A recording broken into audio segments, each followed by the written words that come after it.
Good afternoon.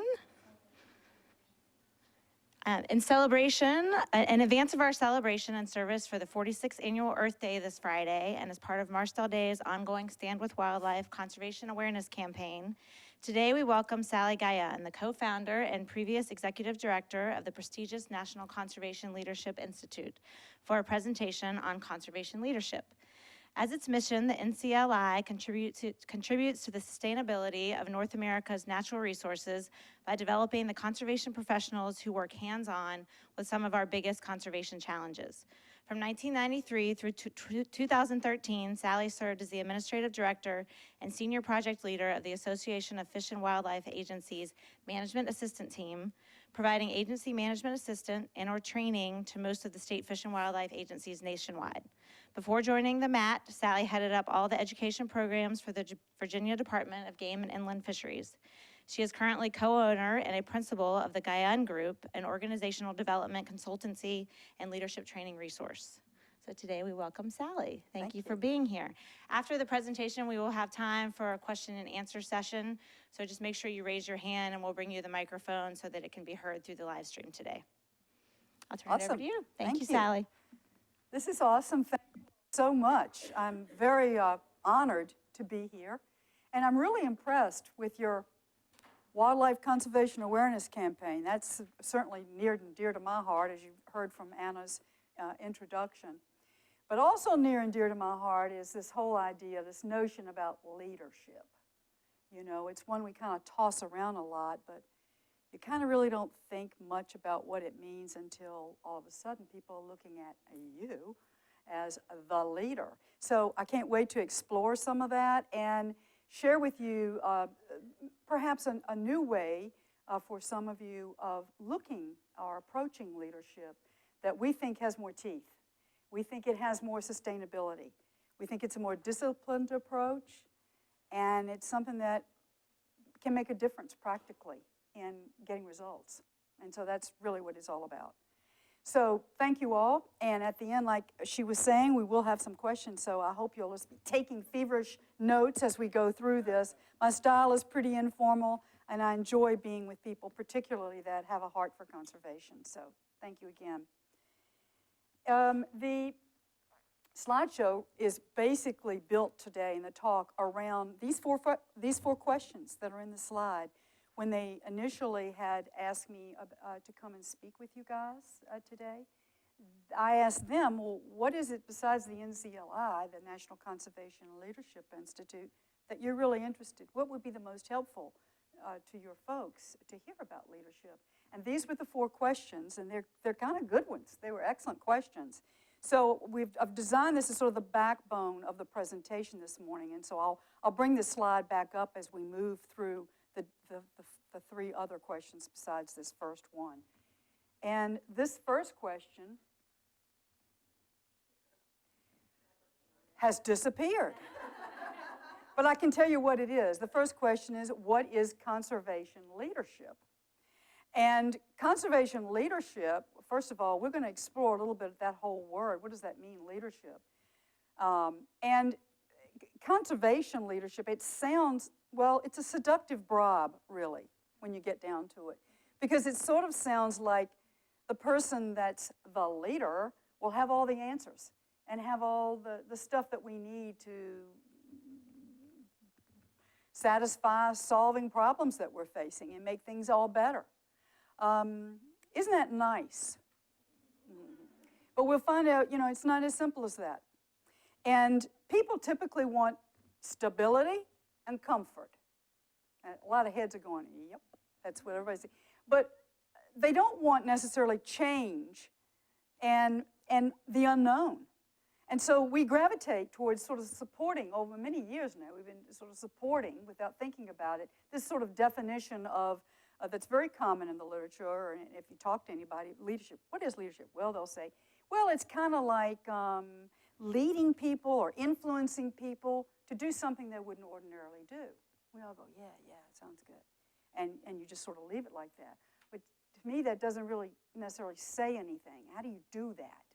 You know, you influence people to do something they wouldn't ordinarily do. Well, gee, That's not a bunch of traits that you just check off on a sheet after you've been to a couple of classes someplace, is it? It's much more involved because, as you guys have found out, I'm sure, the problems that are the most confounding in conservation, particularly wildlife conservation, any kind of conservation work, are going to be those problems that involve the people. Because for the technical part of it, you've got it all figured out, for the most part, really. It's the hiccups come where people are in conflict, or my expectation or my perspective is in conflict with your expectation, whatever. And so that's where the rubber meets the road. So I put a big but when I start talking about this whole thing of, leadership is influencing people to do something they might not ordinarily have done. So at the end of this, we're going to have a big B-U-T. But, let's talk about it a little bit more. By the way, are you interested in what that monkey is? I was, terribly. I took that picture at the Richmond Zoo, and it's a Siamang gibbon. Quite extraordinary. So here's the thing. We might need to look at a different approach to understanding and practicing leadership when we think about the context that you guys are having to do it in. You see, today the landscape is filled with change is really the only constant, isn't it? Things are happening all the time. They're big changes and they're little changes, and they're coming at you like a shotgun. And we've got things like the complexity of these changes, things like land management with multiple users in conflict. We've got habitat management and populations of animals, endangered and threatened species. We've got water, the new gold. We've got all sorts of increased accountability at looking at the organizations that are supposed to be doing the conservation work. And we've got changing societal values where, gosh, a whole generation becoming disenfranchised with nature and the outdoors. And so all of this is within a context, really, of global issues in crisis, created by a world organized, really, on economic values. All systems and all people will be affected by this and are being affected by this. It kind of makes strategic planning a little challenging for any organization, even great ones like Marcel Day. So we may need to retool how we look at the leadership part of the equation. We may need a more practical definition. And I found it helpful looking at this whole thing of the exercise of leadership, or the exercising leadership, as adaptive work. I'll talk a little bit about that in a minute. You see, we often confuse leading people with being in position of authority.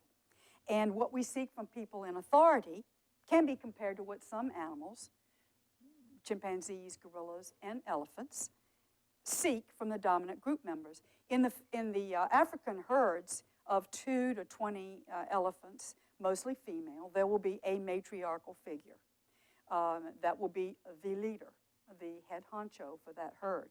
And that, the services that the group members will look to this position of authority, this number one position of authority, are the classic services that any authority figure is what we look to get from them.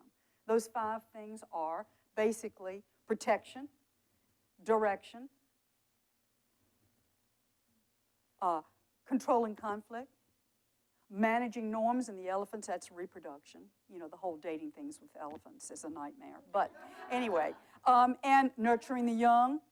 And then also we have this whole thing of maintaining certain norms within the group and orienting status and the place of individual members within the group too.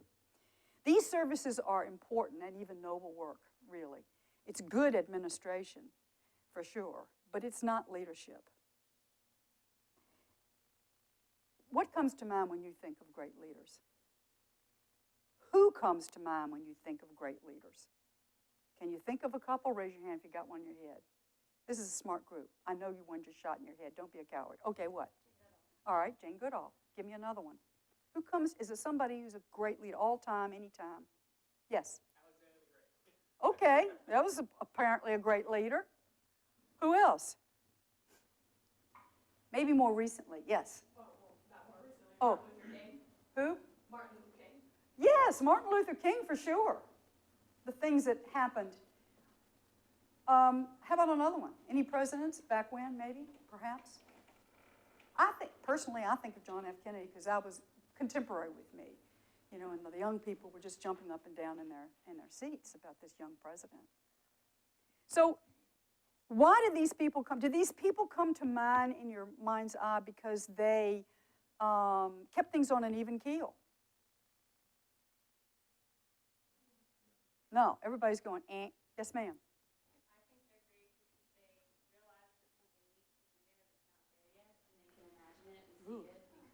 Yeah. So, in other words, underneath of all that you just said is this thing called change. Right? Yeah, it wasn't about maintaining things on an even keel. That's more like a manager's job, really. So, you know, leadership, truly, is more about, come on, little dealie, is more about change at its essence. And leadership is more bringing about change for addressing some problems that somebody's having. Maybe you guys are working with a group or a company or whatever, but it's helping to bring about change for addressing some problem, and it's always an activity. So leadership can be practiced at all levels. It's not just reserved for the corner office. And another big nugget here is that leadership can be learned. You know, one of the myths about leadership for a long time, it's even still floating around out there, is that, you know, the lucky sperm theory is what I call it. You know, that you've been genetically endowed with this gene for leading. And if you got it, you got it. And if you don't, forget it. You know? Well, that's just a lot of hooey. Sue Parks, among others, Dr. Sue Parks in 2005 wrote a great book, Leadership Can Be Taught. And she studied the Harvard University's Kennedy School of Government folks that were teaching leadership, a particular kind, their approach called adaptive leadership that we're going to spend some more detail in a minute. And it's great in how she analyzes and brings out all these different examples.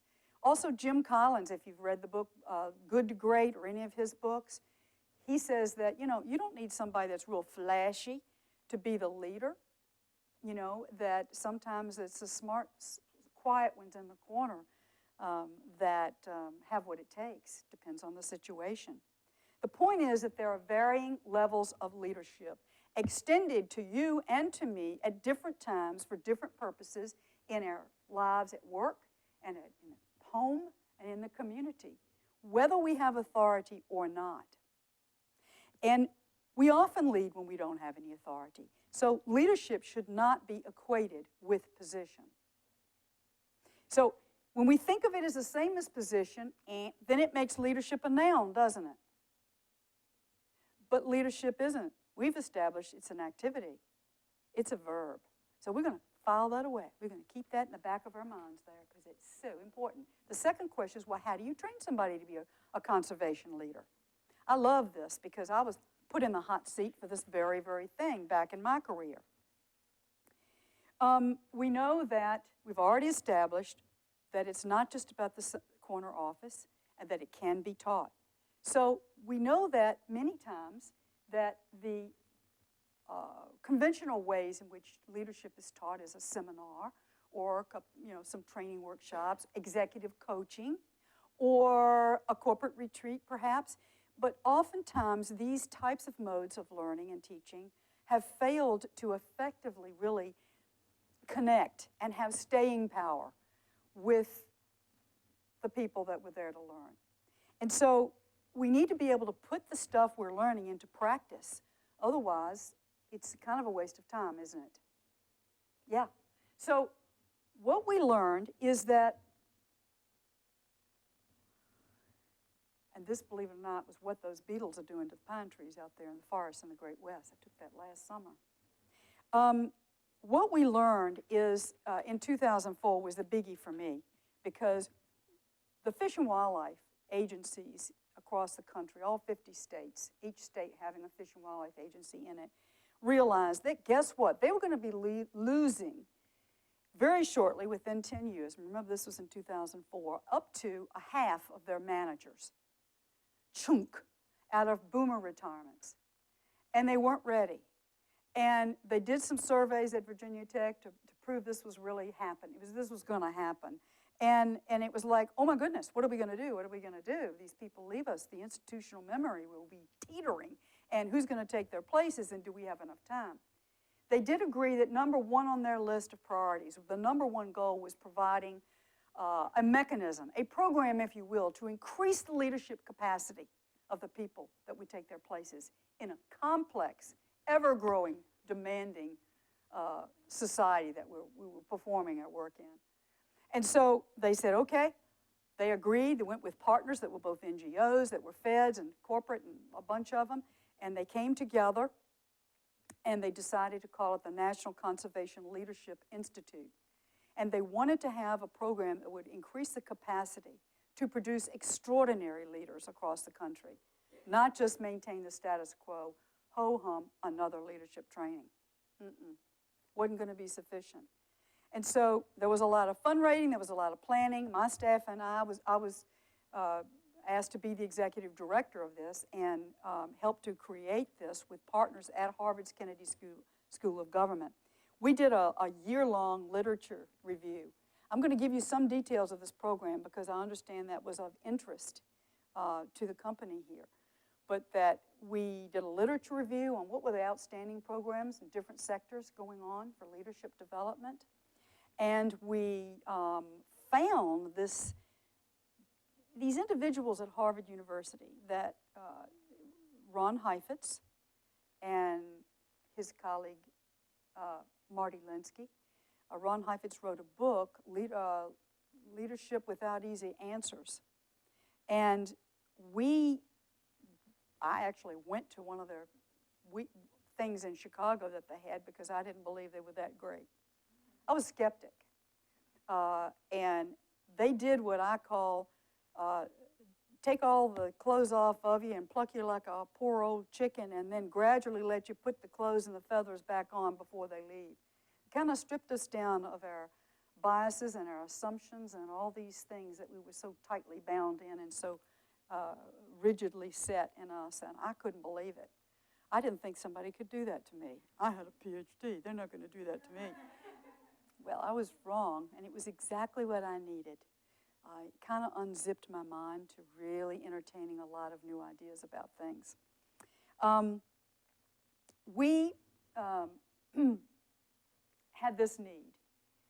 The kind of expanded leadership, you may recognize some things, but the kind of expanded leadership capacity that we needed in our natural resource professionals was one that required staying power and sort of a reach that extends to addressing conflict, problems of conflict, competing values and beliefs, and a scarcity mentality, fear of change, and organizations that were undergoing not just structural changes, but functional, operational changes, and a heavy reliance. I know you guys can relate to this, a heavy reliance on technical solutions.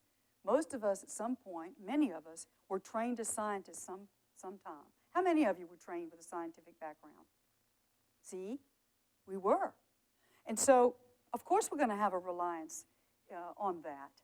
And yet the very problems, there they are, those pesky little people problems that can really make or break organizations.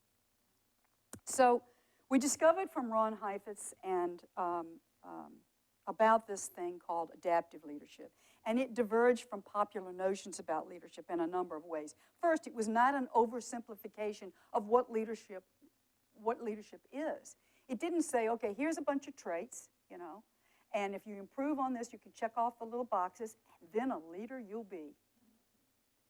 Not enough for facing an uncertain future.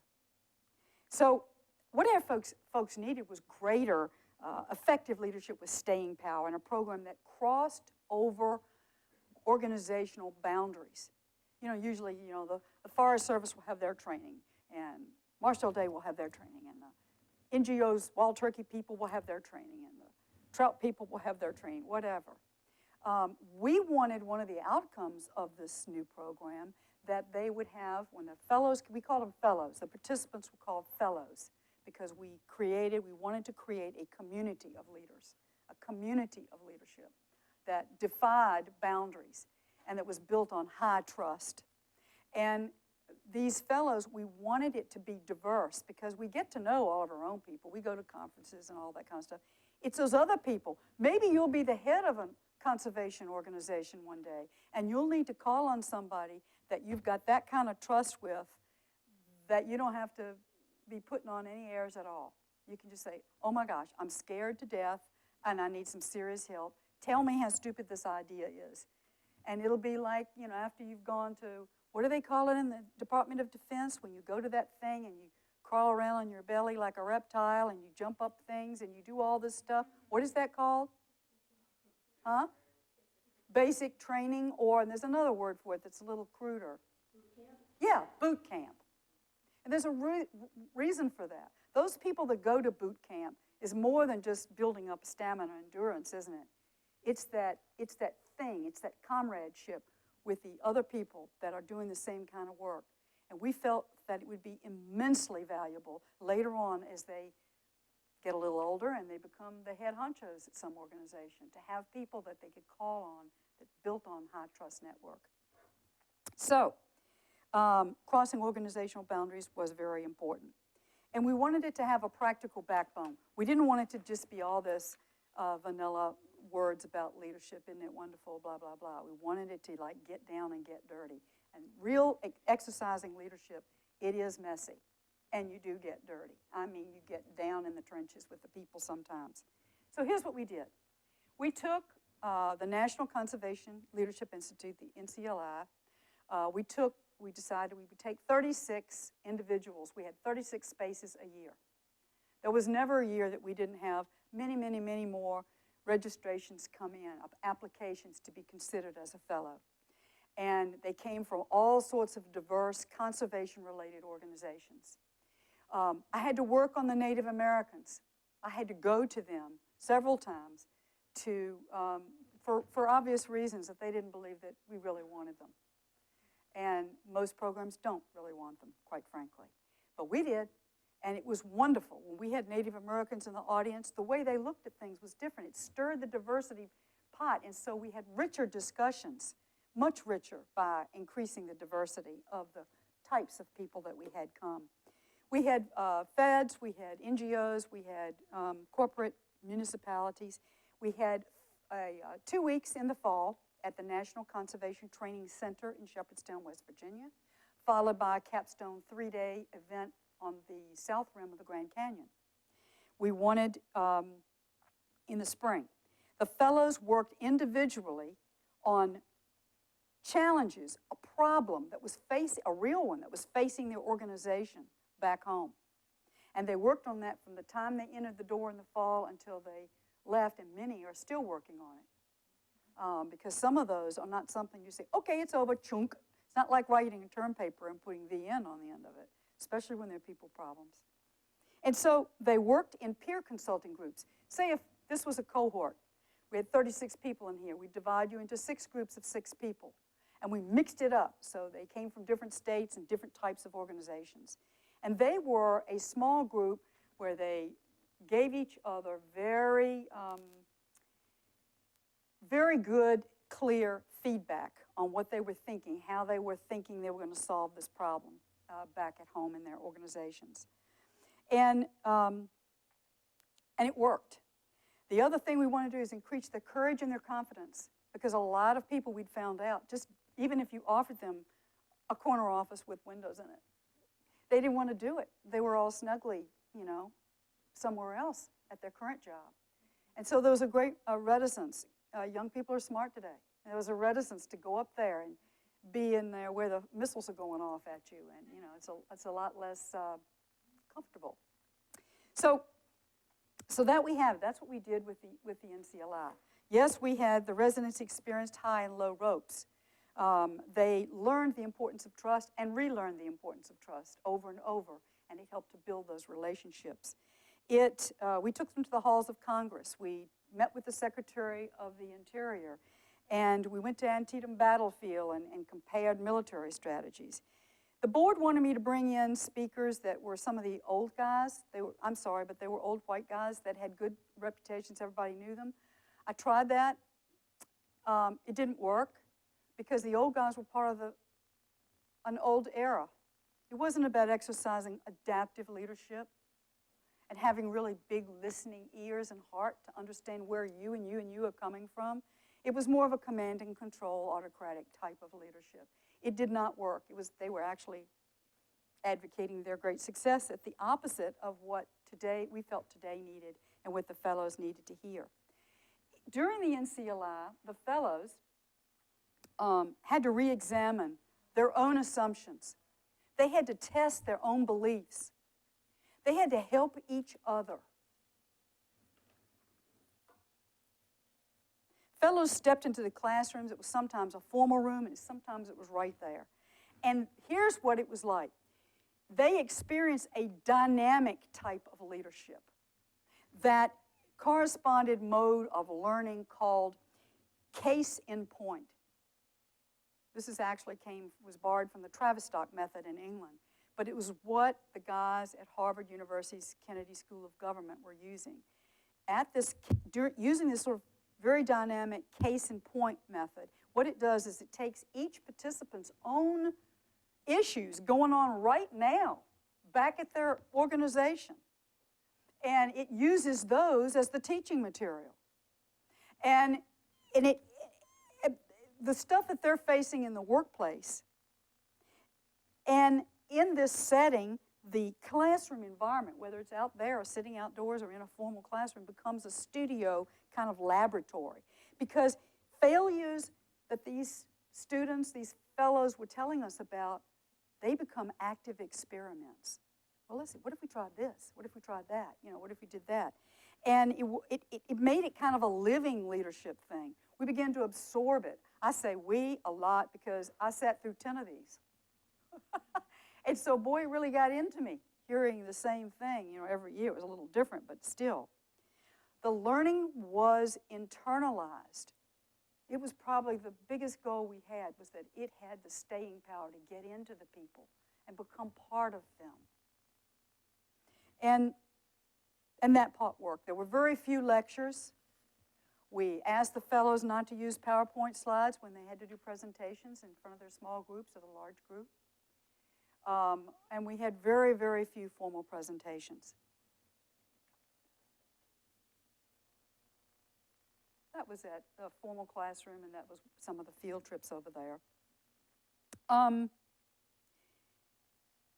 We concentrated on the connective tissue of the program at the NCLI, on the adaptive leadership approach that the guys at Harvard that we partnered with, and we had them come down and actually facilitate that kind of case-in-point learning.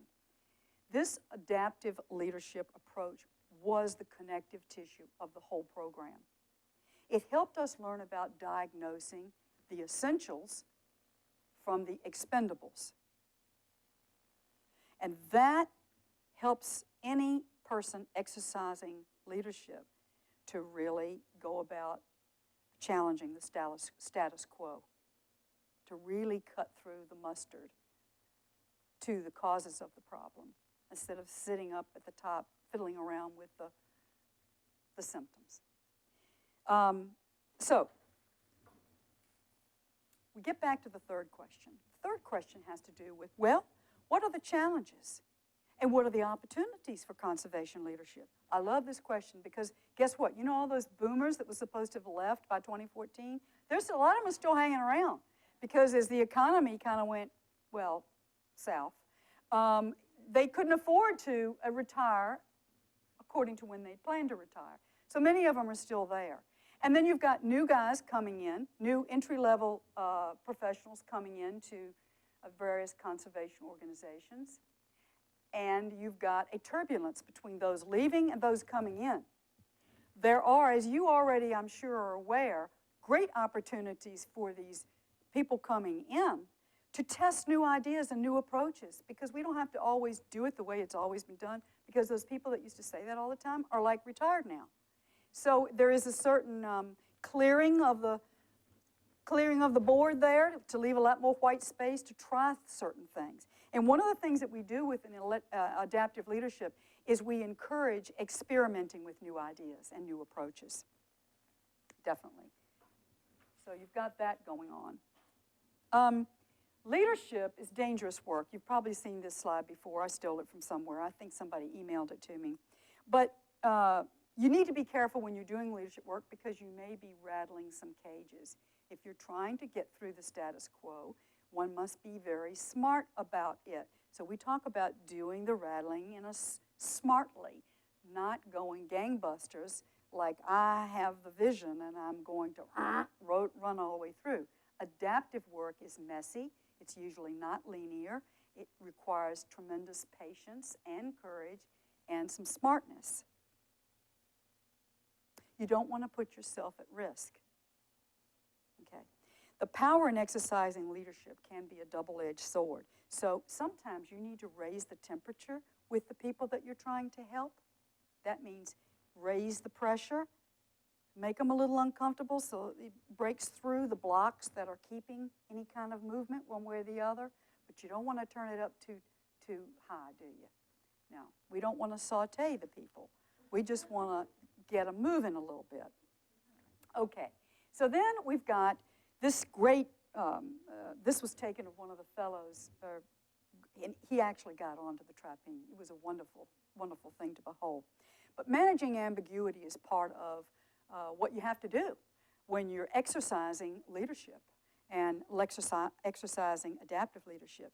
This girl, Marilyn Ferguson, wrote The Aquarian Conspiracy, and I love this quote of hers. It's not so much that we're afraid of change or that so in love with the old paradigm, but it's that place in between that we fear.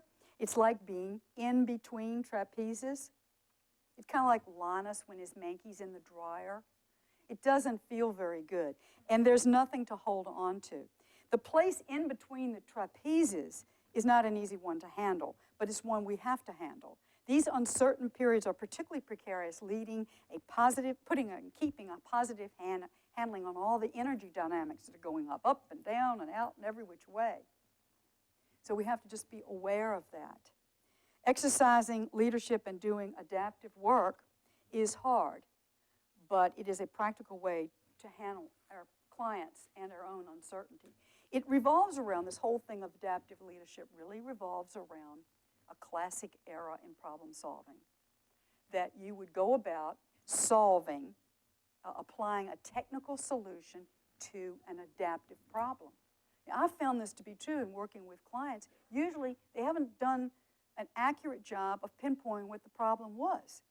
They were up here at the surface level, you know, the symptoms level that had bubbled up, and it wasn't beneath that was really the problem. The cause was down here, had to look a little deeper. And so rushing and doing a technical solution to what appears like it might be a technical problem, usually, as we're finding out today, there are many adaptive elements to it. Usually it's a hybrid. It's not all adaptive, it's not all technical. A technical problem, there's like two types. Technical problems, they have known solutions. We've got protocols, we know what to do. They've got experts. Adaptive problems, we don't have any known solutions. We don't have any experts. We've got to work with the people who may have conflicting beliefs and assumptions and values together, and there's going to be some loss there. Well, what are you willing to give up? Okay, she's willing to give up this, I'm willing to give up this. We got to work it out together to come up with solutions and to break down the blocks so we could solve the problem. There was these two guys. I don't know if you've ever used it or not, Doyle and Strauss.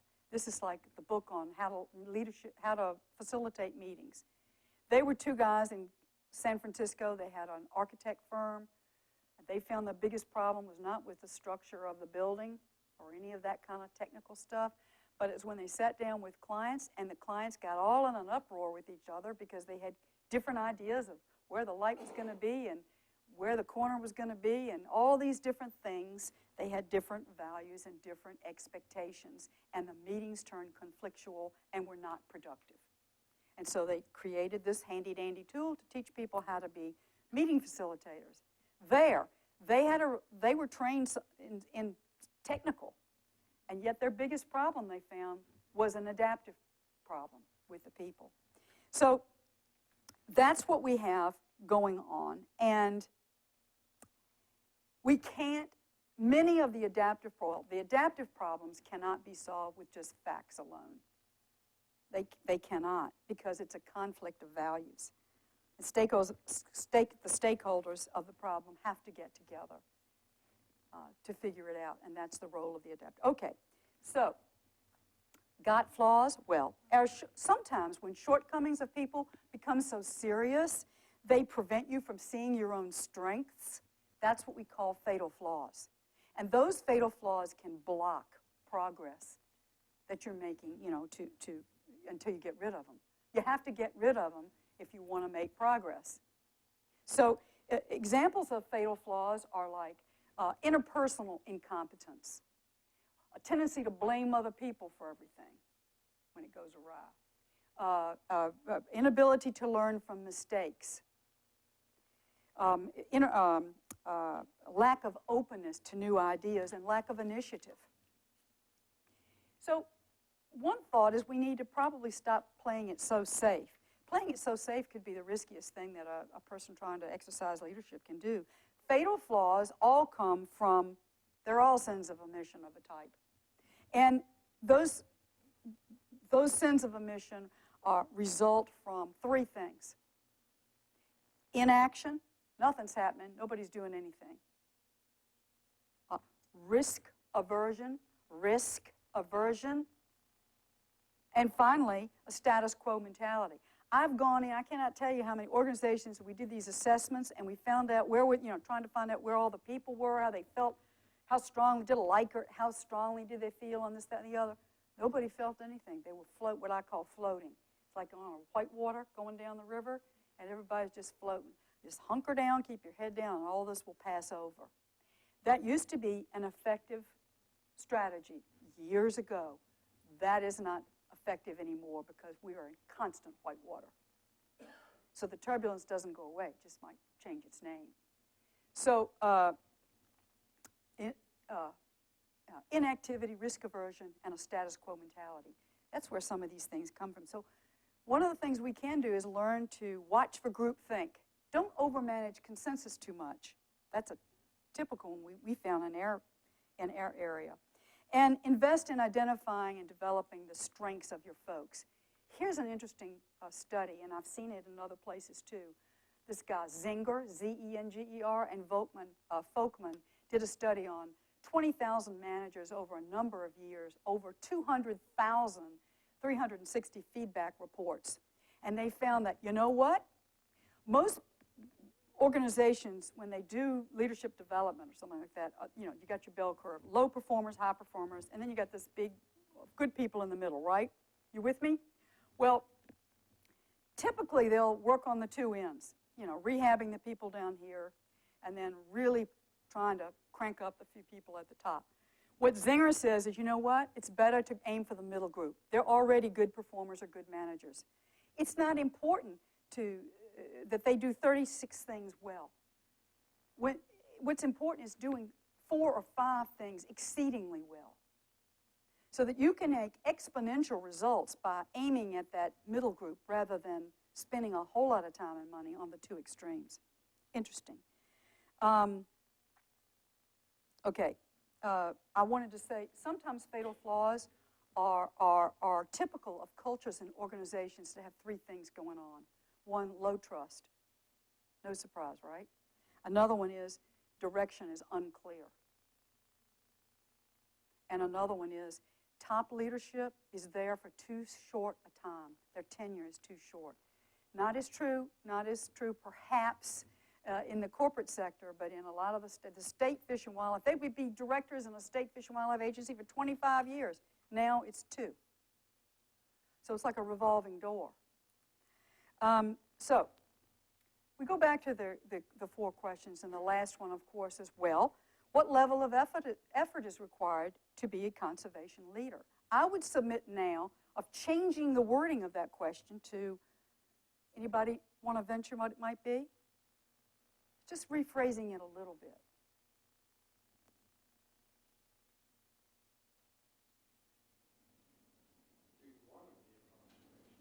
Oh, that's a good question. But that's another question, and it is a good one.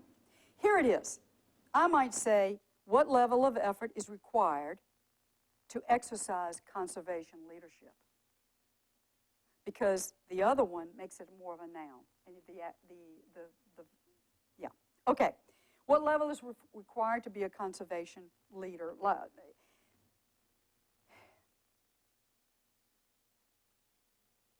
Here's what you're doing when you're exercising a leadership within conservation arena or anywhere, is you're trying to work through and with people to solve tough problems.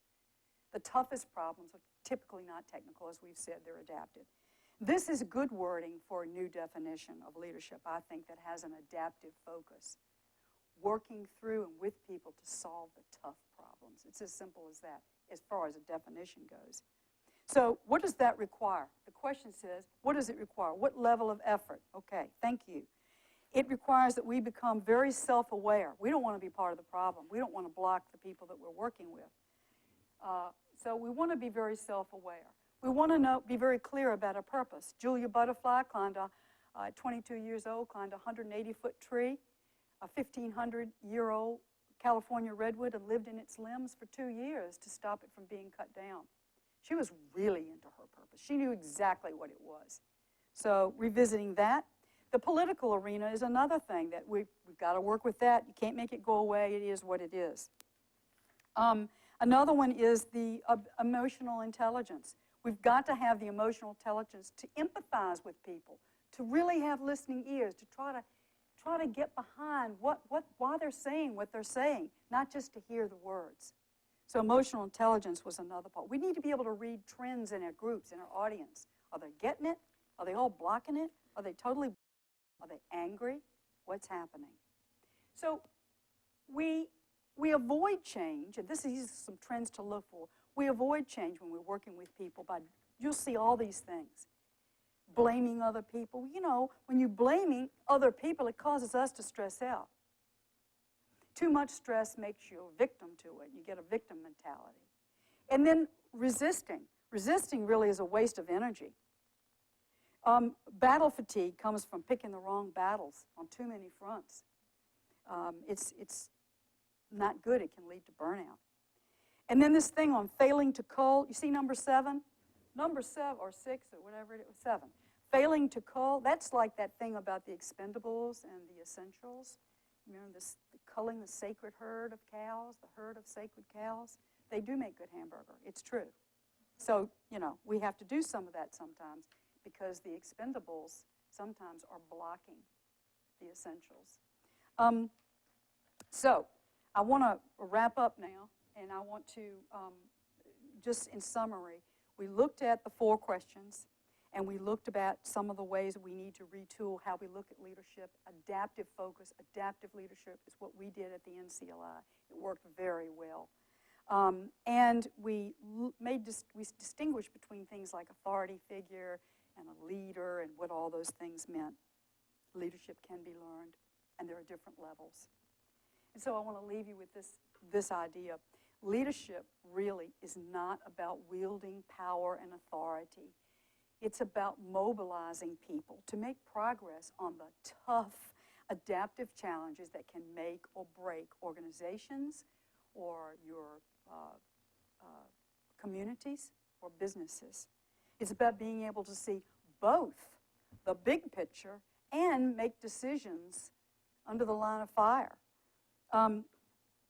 And also to be able to get out on the balcony. That's one of their little words that we say. Get out on the balcony, to be able to look down and see what's really happening with folks down on the floor, how they're feeling, what's going on. And contrary to popular notions about the importance of charisma, leadership is not about personality. It's about presence. And that utter presence, that authentic presence is what it takes to foster collective action. And so it's one thing we really have to, try to work on developing a greater capacity in our folks that go through any kind of leadership development program. We can take some questions now, and I thank you for being such a wonderful, attentive. Oh, I have to show you my turtle. I'm very proud of this turtle. He was another little guy. Thank you. Questions? I'll come with you to the mic. Come to Ask you me with the juicy mic. when I dare you. Oh, there you go. So the training that you've spoken to is more for conservation organizations, correct? Yes. When will it expand outside of conservation? It Go is. into developers, Good into question. bankers? Good all question. those economic elements of change Yes. that are just as critical to conservation as conservation. Absolutely. Yes, what I spoke about, because that was what I knew and what I have expertise on, was within the conservation arena. But I know that when I went to Chicago to listen to Marty Linsky and the guys from Harvard and partnered with them for over 10 years, I learned, oh my goodness, we were there was a whole Scottish contingency from Scotland, from the royal, whatever you call it, and they were learning about adaptive leadership that they were using there in their government. There was a private school in Australia that was amazing, and they were learning. There were doctors and nurses. It was all kind of professional domains. So I know that Marty and Hugh O'Doherty, who's the other guy from Harvard that we partnered with, they've been doing work with the Prince of Dubai for a number of years now. So it's out there, it's expensive, and a lot of organizations cannot afford it. We wanted to keep the tuition rate way down when we did the NCLI, so we were constantly going out and fundraising among constituents that believed in the program. And now there's a whole bunch in the country that, you go through it and then you can teach it. There are many people now that have gone through the program and are teaching it in other places, so I guess it radiates out. But there are other people that are getting this kind of training from Harvard, and the books are readily available. It's just you kind of have to be, that thing about stripping the chicken down, that's part of it. Because, I came in there defensive because I said, here's this little whippersnapper in his too big of a tie. He's using these really big fancy words, and I have a PhD in this. I had this real attitude, not like that, but that's what I was thinking. I was wearing my smiley cute face, but inside I was thinking the other one, and he pegged me. It's like he had radar because they can read the group. They've learned all these nuances, and I was allowed to then put myself back together, but my preconceived ideas were wrong. So, were you scratching your nose? Question? Okay, back here, yes. Thank you so much for this. It was really helpful. My question is, if you're in an organization, company, institution that is welcome to this, but then within the company there's one or two individuals that are not as open-minded. So your leadership role is, but then I'm on a lower end of the spectrum because I'm new in the company, then there's one person within the chain of command that isn't open. How do you start, how would I, lower in the level, start to work with a person who is not as open as my leadership role is? Yeah, well, that's an excellent question. And I'm going to give you the real thing that I learned from the PhD, and that was you can answer almost anything, it depends. But seriously, some people, they're what I call the unteachables. And you're wasting your time and upsetting yourself and just pissing them off more. Excuse me, it's probably a censored word, but that's what happens. So you have to know, what this is. And you need to work with the authority figures within your organization. It's not a time for you to martyr yourself when you might have so much more to give. On the other hand, sometimes, like people do, like I said, they fear the change. And the unknown. Don't put me between some trapeze. I'm fine over here. I got my little thing going. I know how to do it. I got it all down. Now you're going to upset, and they just don't know how to handle it. And sometimes they can come around if they see what's in it for them. They see how it could be. In other cases, if you had a leadership program such as the one I've talked about, or something even smaller version of that, it's You know, it's not something you force people into, ever. So if they don't want it, it'll change their lives. I mean, you can ask anybody almost that went through the NCLI, and it changed their lives on a deep personal way, not just for work and solving the problems. And some of those problems where there were the major ones going on in wildlife conservation in the country. I mean, from wolves, you know, just name it, and it was up there. We had this thing, you know, what goes on in Vegas stays in Vegas. We had that thing with the NCLI. What's said, what goes on at the NCLI stays there, because it was very candid conversations that you would not want getting back to your boss necessarily, or other people, or on email, you know, and we never had a problem. Everybody really respected that, understood it. So I hope that helped you. Yeah, as a follow-on, like if a company had the option to send one individual, they were picked and they want to send one individual, would you send the person who is closed to it, or would you send someone who is open and ready to take it on full force? It depends on that person. I mean, sometimes that person might have been close to it, but they have absolutely what the company needs. They have it absolutely. We started out with having the heads of the companies, the directors, the deputy directors. You know, we had presidents, you know, I mean, out of the country, but of their organizations. Although it would probably, I don't know, probably wouldn't. But anyway, so they came, and then they went back and said, oh, I want all my senior management team to go. But we would only take 2 a year from the same place. So they had to wait. And you know how it is, Cialdini's principle of scarcity? You want what it's not a whole lot of. I mean, you always want it. It's like there's a new pair of shoes. It's only 1 pair left. I want it. It's not my size, but I want it. It was kind of that sort of thing. And the word of mouth is what sold it. We really did. We didn't do any more marketing after the first couple of years, because that word of mouth just, people came back and they saw a difference in their people. It wasn't like we sent Billy Bob to this to get rehabbed. You know, Billy Bob came back and was mouthing off about some kind of adaptive thingamajig and gorillas and all kinds of stuff. And no, it was Billy Bob came back, my goodness gracious, what happened to Billy Bob? You know, he wasn't just he didn't become a zealot, beating his chest and making you drink the Kool-Aid, and then you take a sip and you take a sip. No, he'd gotten smart. And he developed some listening ears and realized, as in doing adaptive work, I don't have the solution. That's technical problem solving. I'm just there to help the group. They've got the solution. Within that group, they can come up with it. But there's all these emotional blocks and values and things that get in the way. So we have to give ourselves some space to clear the air a little bit, and that takes somebody that knows what they're doing. And, I mean, it works at home.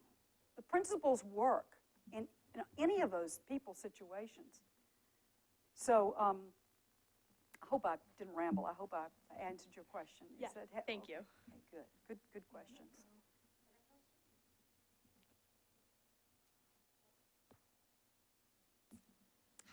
Hi, I'm Jen. Hi, Jen. I'm wondering if you're able to give us more tangible examples of sort of taking the clothes off and stripping you and Yeah. plucking you like a chicken. Yeah.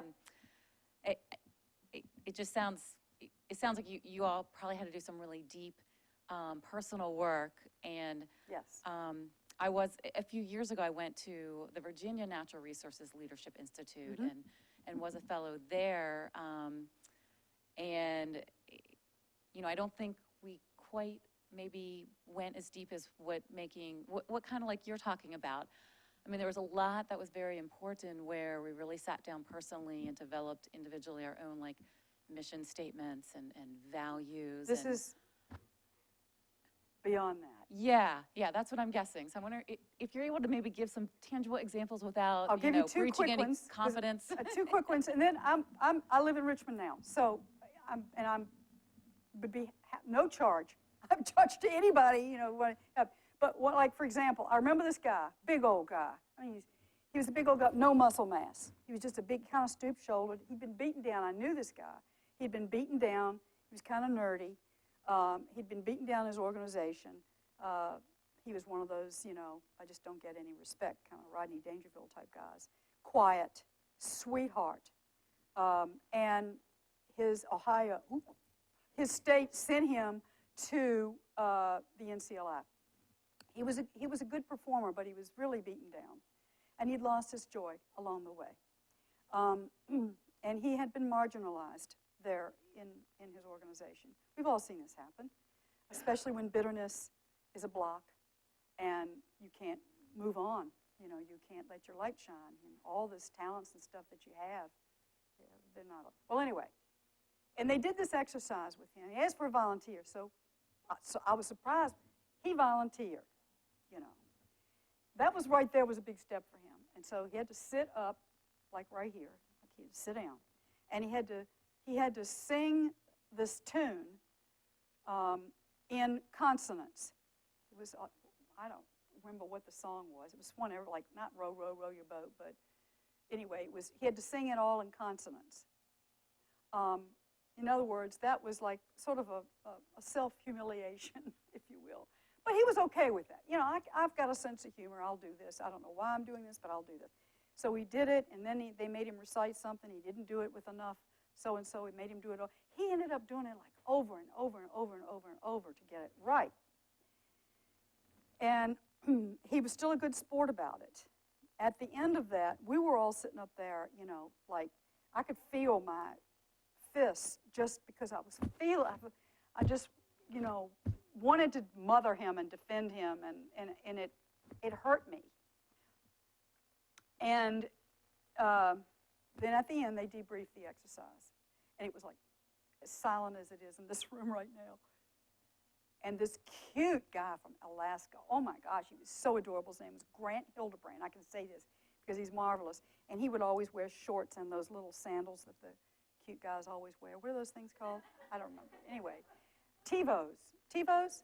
He wore those. And because even though it was brisk and in October, it was like tropical. Somebody lived in, and he had a little, anyway, it was very quiet. He was a darling guy, and he raised his hand, and I remember Marty Linsky said, okay, what's your take? They said, what's your take on this? How are you feeling right now is what they asked the group. How are you feeling right now? And I was like, I was just so, you hit one of my fellows. This is like, Mama Lion, you don't mess with these. These are my babies. And Grant said, well, sir, with all due respect, I'm torn between two things. I feel compelled to run over to my brother and put my arms around him and hug him and tell him how impressed I was with his courage and how much I love him. On the other hand, I'm also conflicted because I want to run down and kick your ass. That's what he said. And everybody went, oh, we all gasped, and they took that because remember, this is that studio kind of in the moment, said, that's really good. Now, why would you feel that way? Let's examine that further. Why are you feeling that way? What's going on? Do anybody else feel that? Everybody went, yeah. He said, so I'm really at risk here, right? Yep, you're at risk there. You just. And so we went on to then examine that, and it was a sort of a picking apart the guy that had been up there doing the singing, because he was kind of struck down. My example of how I got picked apart, too, when I first went, I can tell you, because I had a real preconceived idea that these guys were New York smarty pants thinking they knew everything from Harvard and blah, blah, blah. And I was,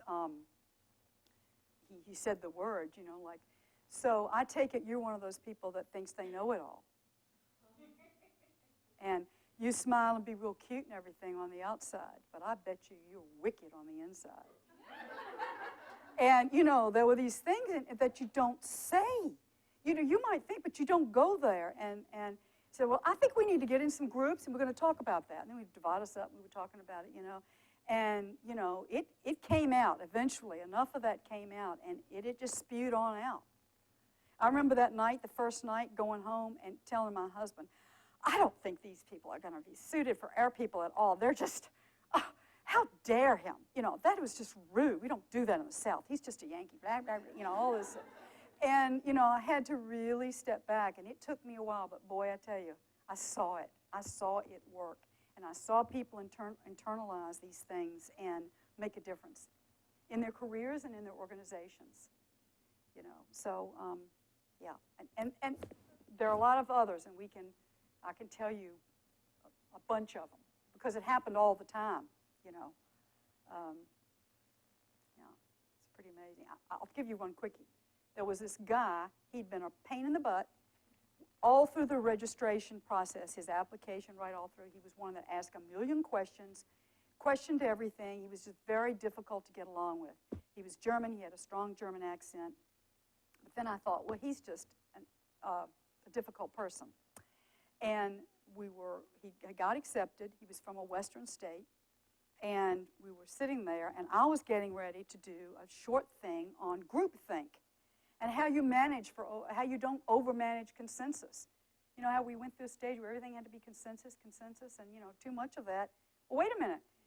He's not really in consensus, but he's going along with it because we're demanding it be consensus. But you know maybe we need to hear this divergent thinker express himself. Well, what happened was that this guy started speaking, and every time I go to say something, he would say right out loud in this very loud voice, well, I don't trust what you're saying. I think you're setting us up for another experiment. And I said, well, I'm sorry you feel that way. Now, moving right along, we're going to go, you know, and then you say, well, I think there's a conspiracy going on in here between the coaches and the staff and all that. And I said, well, you know, you're entitled to your own opinion. I handled this very badly. And because I wanted to shut him up and get on with the thing. We were on a time thing, which I'm exhausting now. I went on to ignore him again, you know, and then he says, no, I think we need to not participate in this. And I said, okay, I can give you the handouts and you can take it and look through it and see what might be useful to you. And he just kept on, and finally, I mean, I don't know, this went on for 5 or 10 minutes, and I'm thinking, tick, tick. So finally, I did a baddie. I cut him off at the knees. I shut him down. I don't even remember what I said. It was not nice. It was something like, you know, I don't know, we don't have time for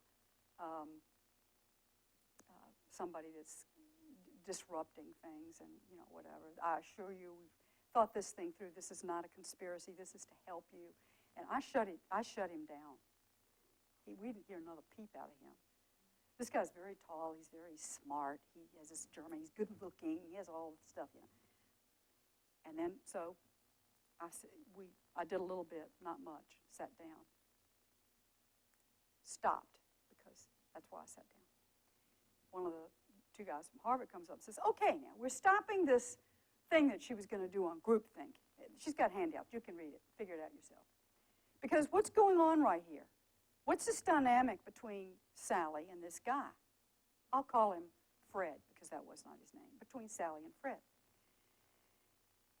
And I thought, uh-oh. I just stepped into it. And I didn't know what he was thinking. I didn't know what his values were. I had an assumption about him. And it was wrong. And I had thought more about the time and all that instead of, you know, the trust issue that he hadn't gotten there yet, and I didn't take the time to find out. But it was a beautiful example of what not to do. And they used that, case in point, and it stripped me. I mean, literally, I felt like I was sitting there without my clothes on. And I went into some sort of I could feel myself shaking. You know, I never said a word. I had to just sit over on the side. And it was different ones spoke. You know, the facilitator from Harvard was asking a different one. What did you see happen? You know, we all through this, and everybody talked it all out. And they asked me, well, you know, what did you think? I said, well, I thought he was being a bad boy. And blah, blah, blah. And I thought about the time, and I needed to just, you know, I had bias in there, and so we sat there for probably an hour or more talking about this dynamic, because it was a great example of precisely what happens in meetings where there are conflicting assumptions and values and expectations and all of that, and people don't speak it. And we, assume we're all on the same page, and we're not. And so after I suffered all that day and then went home and fretted all that night, and then it finally, it ran its course over me, and I thought, I'm the problem child here. I'm glad they were able to use this, but I was the problem child. And I went to Tom personally and looked him in the eye and told him, how can you forgive me? Can we start all new again? And then I addressed the whole group later on with with that, and we've become good friends. We've never forgot. We did. He let it go. I let it go, and we've become a good friend. But I felt like I had been picked apart every time somebody said something, and the guys from Harvard I guess they felt like I could take it. I felt like I couldn't. But for the group, you had to, So it was a good thing. So I think probably we've exhausted the time. You guys have been awesome. Loved your questions. So keep up the good work. So, Yeah. so Sally, as a New Yorker who went to Harvard, I want to tell you. Well, you can see that. You got this. No, but many parts of your talk today resonated with me, and I think with this whole group. And one thing I did want to comment on from personal experience is that I think there is a perception that conservation is easy, right? Yeah. And in fact, conservation and conservation leadership is incredibly hard work. Actually, at times, brutal. And I really want to thank you for acknowledging the fact that even the conservation community can be very fragmented and contentious even among itself. So appreciate you daylighting all of those issues today and for being here with us. And Anna, thank you so much for bringing Sally here today as well. Thank you. Thank you. It's been a privilege. You bet. Okay.